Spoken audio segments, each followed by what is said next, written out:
Hello, everyone. This is the Jewish Museum presented by Esther, Gracie, Gabe, Danna, Pedro, and Alexis. We're going to be talking about today um, is the historical significance, the general volumetric composition, the general proportions of the building, general zones diagrams of the building, the rhythm diagrams, constructive systems, and at the end, we're just going to give you the brief summary of what we think of this building and what the significance in history is, and just what we think of it as in um, analytical. So the historical significance of it is the Jewish Museum. It's located in Germany. Um, it's designed by Daniel Lipskin. Um, he works in the deconstructivism. So most of his buildings they're made like to be not contextual, but part of this building is that it symbolizes the history that the Jewish people had in Germany and Berlin in this case. So it's the Berlin's history can't be understood if we don't mention what the Jewish citizens had to do there in Germany. And with that, it's the Holocaust as well. Um, so it's more like it's a museum, and it's to have a memory of what the Jewish population had in Germany and what they went through in life and the Holocaust as well. So now I'm going to be talking about the general volumetric composition of the building. The first one is the zigzagging layout with sharp angles. The Jewish Museum atypical zigzag shape suggests a lightning bolt or the Star of David, which Jews were forced by the Nazis to wear prominently on their clothing. The second one is the titanium zinc facade. Its zinc plating gives the exterior a reflective sheen. And the third one is the symbolic of fragmentation, rupture, and dislocation. The museum's unique contours challenge viewer perceptions, symbolizing the German Jewish experience. And the void, a raw concrete path, suggests absence and unexplored paths, highlighting the museum's unique design. Next, I'm going to talk about the general proportions of the building, which consist of three areas, which are the Holocaust Tower, the Garden of Exile, and the Voids. Starting with the Holocaust Tower, it is located at the end of the axis of the Holocaust. Its design is a tall, unheated concrete silo with minimal light. Daniel Lipskin designed it to invoke a feeling of isolation, silence, and reflection for the tragedies of the Holocaust. It also includes vertical cuts and cold surfaces to create vulnerability and discomfort in its viewers. The Garden of the Exile is the next area and is an outdoor space consisting of 49 tilted concrete walls, which are meant to create a feeling of discomfort. This represents the experience of exile and the shipwreck of history. And finally, the voids, which are empty vertical shafts that cut through the entire building. They are meant to symbolize the absence and loss left by the atrocities of the Holocaust. Many of the voids are inaccessible, reinforcing the feeling of irreversible loss on our country and history as a whole. The general zones diagram consists of the three intersecting corridors that tell a different narrative of Jewish experience. First, we have the axis of continuity, which leads to the main exhibition space, and it illustrates the history of Jewish life in Germany from the Middle Ages to the present.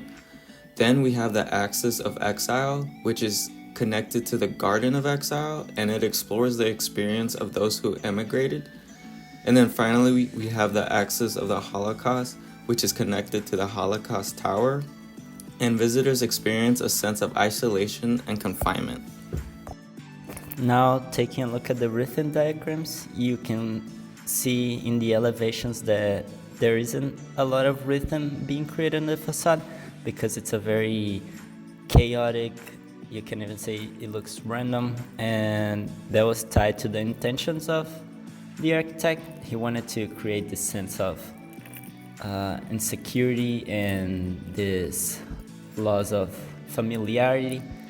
But that's only looking at the elevation. But once you look at the section, you can start to see there is a sort of rhythm diagram in it. You can see by the windows on the top that he wanted to establish this continuity with the windows. They have the same, they are in a grid pattern, and many of these windows, they are there to generate a space. He wants to emphasize a space, and this is related to how each floor, it's going to be a different part of the program. So even though the facade doesn't show a lot of rhythm, you can look at it and think it's very random. Looking into the section, you start to see how there is some sort of rhythm being built with the windows and also with the spacing of the stairs. And you can start to see how there is a system, even though the outside facade doesn't show a lot of this continuation. And you can see in the constructive system too that he intended to make the experiences between the levels different. So you have the first level where he wanted to create a confrontation with exile and the Holocaust, and he wanted the visitors to be off balance, to be insecure, both physically and emotionally. He wanted to create this sense of unsafeness and awkwardness, and he doesn't want it to have any sort of familiarity in it. And you can see on the section that we showed before how a lot of the windows are on the top floor, because the bottom floor had this need to be more filled with shadows and this uncertainty. You can also see that on the level 2. It offers a historical context on who the Jewish people were and are. And this ties to what Germany was trying to erase. So you have examples of their culture, who they were, and it wants to emphasize the actually pretty story of what do they do and why are they the way they are. And he wanted this difference between the level 1 and the level 2 to be really emphasized. And you can see that on the program, looking at the floor plan, but also when we were talking about the display of the windows and the stairs, he wanted to create this experience of change between level 1 and level 2 and create this very strong contrast between the two. Now we're going to talk about our critical reasoning and how we think about this building. We are okay with this building, and we like this building in terms of the intent and the execution part. We are not a huge fan of the look of it, but we appreciate what Daniel Libeskind was trying to convey. He was trying to convey the vulnerability and the scarring that the Holocaust had on history, and he did this by making the building itself stand out on the site and making it not really site context or contextual to the rest of the area and the buildings. And he did this as kind of creating this bold stance, making you feel uncomfortable and vulnerable, making it feel kind of like a cut into the site. And so that's something that we did notice that we weren't a huge fan of, but we did appreciate the intent, and we think it was achieved very well. The next thing is the zigzag. The zigzag was to create sharp edges, points and nodes that made you feel really vulnerable and very just out of the norm and quite uncomfortable. And this was also very much achieved through the wall heights and the thickness of that concrete. And with this shape, this really allowed the different voids that were entering, and as well as the facades and how these lines kind of are just all over the place, random cuts through, not quite uniformed, but very much just scars that are just all over the place, similar to how the Holocaust really shaped history. And this also framed light through it, and how there's just pockets through that just kind of showcase the different historical parts of this, and that's really what Daniel Libeskind wanted to achieve. The most important thing I believe would be the voids, and how this space is kind of to hold a remembrance of the Holocaust and the loss of life and the loss of honestly just the weight that the Holocaust has, and how there was a huge part of this, how it wasn't okay, and that you can feel the gravity of this